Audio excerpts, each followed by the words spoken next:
This is Grimm Grinner on all channels. Welcome to the waste. Welcome to the waste.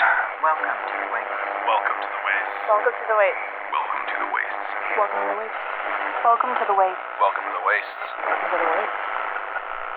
Welcome to the wastes.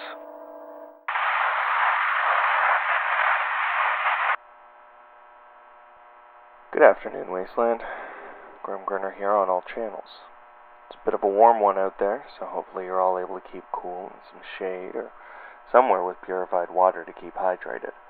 We spent a week or two in rough shape here in the bunker while Jailbreak and I had to meet up for some scav runs to try and find the pieces to fix the resident cooling systems, which has meant a lot of time hanging out in different operational rooms to try and keep cool. But Jailbreak is here, working with Mazzy and Lynx to get it up and running while I transmit some updates to you all. So here we go, Wasteland. First up, we've got news out of... Agent Havoc, reporting on the events that took place at CRZ-81557 and the loss of another corporate reclamation zone to rebel insurgents, led by none other than R-77. At approximately 10:25 this morning, reports were received from a patrol just north of CRZ-81557 that a small group of rebels had just raided a depot and were heading in the direction of the northern gate of the Haven Reclamation Zone. Only a couple of vehicles were spotted, and a small defense squad was sent to intercept. An attempt was made on their part to report in with an update when they had the rebels in visual range. However, it was cut short by static interference, and we heard nothing more from that squad. Approximately an hour later, a force of rebels twice the size that had been reported was at the northern gate, using our own weapons against the agents defending that entrance. The agents within the Reclamation Zone went into attack pattern Meta Alpha Zeta Echo, attempting to cut off any movement through the area. We saw some success, with a portion of the rebel force isolated and disarmed by agents, ready to be rounded up or exterminated. Despite our clear advantage, however, it appears some of the attackers managed to enter through other means and broke through our defenses. This secondary force was led by R-77, as noted by several agents over comms before they were rendered silent. As soon as we began to scramble elite agents to the location of R-77, that was when another group of rebels rammed the southern gate using a stolen corporate vehicle. At that time, contact was made with Outpost 1220, and we were instructed to pull as many agents as possible from the zone to make for the safety of a nearby secure facility. The command was issued to all agents, and those of us who were able made our way out and towards vehicles heading to Outpost 1220. Unfortunately, out of the original 150 agents and 30 elites on site, only 30% made it out of the Haven Reclamation Zone alive. It's not likely that the rebels kept any hostages, meaning those agents are reported as terminated. A full roster has been sent along to the tower to redistribute the assets of the fallen agents. Suffice to say that the Haven Reclamation Zone has fallen back into the hands of rebels and wastelanders, and upon conferring with the other elites stationed here at 1220, as well as Elite Zeta, there are no current plans to try and take it back for the time being. This is Agent Havoc, signing off. Have a safe day. So, Sam's going to be located just outside of Falls Edge for about the next 2 weeks, apparently, if you want to snag some cheap goods and be regaled with a bizarre tale. Make sure to let him know Longshot says hi, and he'll probably start looking around for her, which should be good for a laugh. Anyways, moving on to some reports from River's Edge and the Order of the Cataclysm. Good evening, Phoenix Express couriers and mercenaries. This is Balazar broadcasting out some news for the day. Some good news, in fact, for the first time in a long while. Earlier this morning, yours truly took part in a truly glorious raid with a crew of wastelanders and mercenaries, led by our very own Blue Jay, aka Grimm Grinner, the voice of the wastes himself.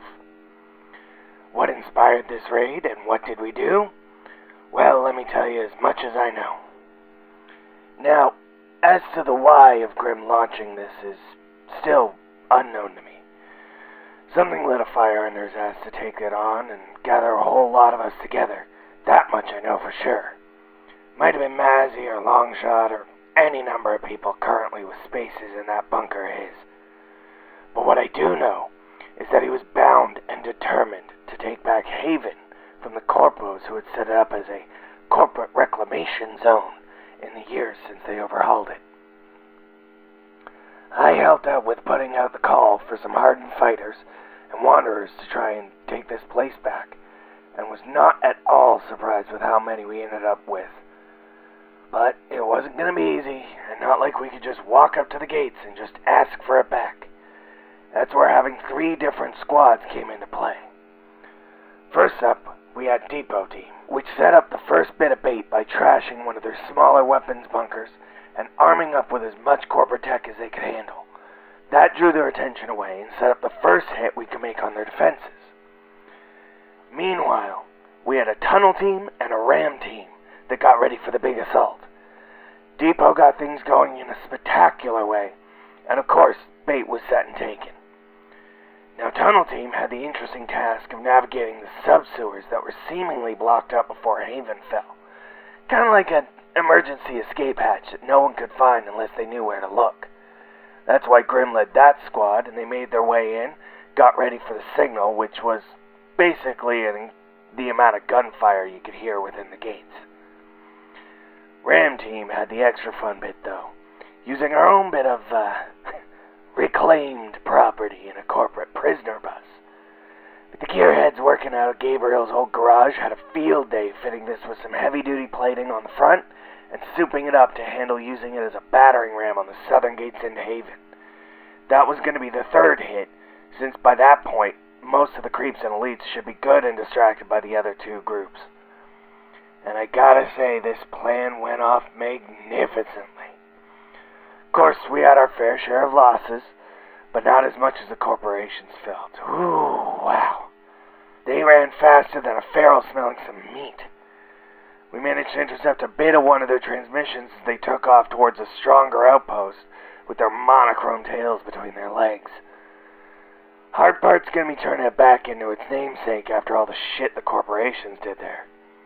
I mean, admittedly, the structures being repaired are kind of okay, but we can definitely do without them looking like they're straight out of the gat. That and deconstructing their propaganda machines and other corporate tech that's just in place for control is going to take some time. So with that in mind, any couriers and friends that want to pick up some extra caps or some spare scrap can get in touch and we'll set you up for help.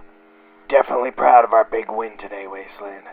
And may the fallen wanderers rest well, knowing we've gained some ground for the first time in a long time. Now moving on to daily reports from out.